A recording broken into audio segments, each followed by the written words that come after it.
বাংলাদেশের জেলখানায় এরকম ধারণ ক্ষমতা নাই যে বাংলাদেশ আওয়ামী লীগকে জেলখানায় রাখবে। কারণ পুরো বাংলাদেশটাই তো জেলখানা হয়ে গেছে। বাংলাদেশের মানুষ এখন জেলখানার মধ্যেই আছে। আপনি কোন জেলখানায় রাখবেন?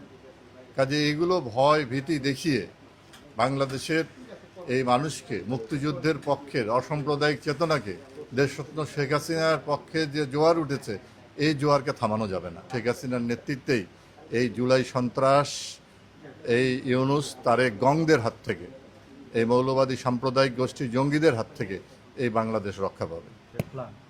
বাংলাদেশের মানুষ দেশরত্ন শেখ হাসিনা বাংলাদেশে প্রত্যাবর্তন করবেন এটা বলেছেন এই বছরের মধ্যেই। এটা বাংলাদেশের মধ্যে একটা এত কষ্ট, দুঃখ,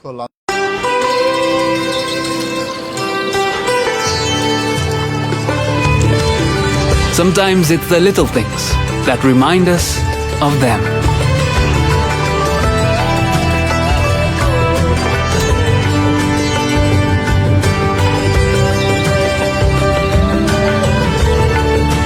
Stay close, even when you're far apart. Send money worldwide with Remitly.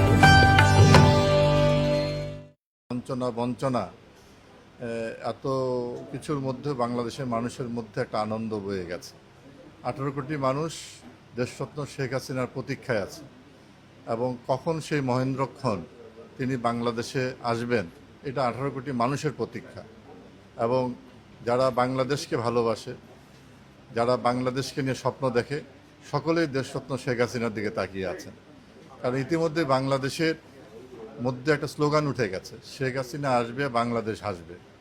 এই বাংলাদেশে যে অশ্রু ঝরছে, যে রক্ত ঝরছে, যে নদী দিয়ে রক্ত প্রবাহিত হচ্ছে, যে বাংলাদেশের মানুষের যে ক্ষরণ হচ্ছে, এই বাংলাদেশকে ফেরত আনতে হলে দেশরত্ন শেখ হাসিনার কোনো বিকল্প নাই।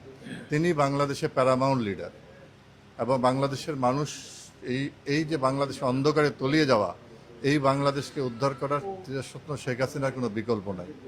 কাজেই দেশরত্ন শেখ হাসিনার এই ঘোষণা বাংলাদেশের 18 কোটি মানুষের হৃদয় ছুঁয়ে গেছে। বাংলাদেশের মানুষ সহ তাবৎ দুনিয়ার বাংলা ভাষাভাষী মানুষ সেই মহেন্দ্রক্ষণের অপেক্ষায় আছে। ইনশাল্লাহ এই বাংলাদেশ দেশরত্ন শেখ হাসিনার নেতৃত্বেই এই জুলাই সন্ত্রাস, এই ইউনুস তারেক গংদের হাত থেকে, এই মৌলবাদী সাম্প্রদায়িক গোষ্ঠী জঙ্গিদের হাত থেকে এই বাংলাদেশ রক্ষা পাবে।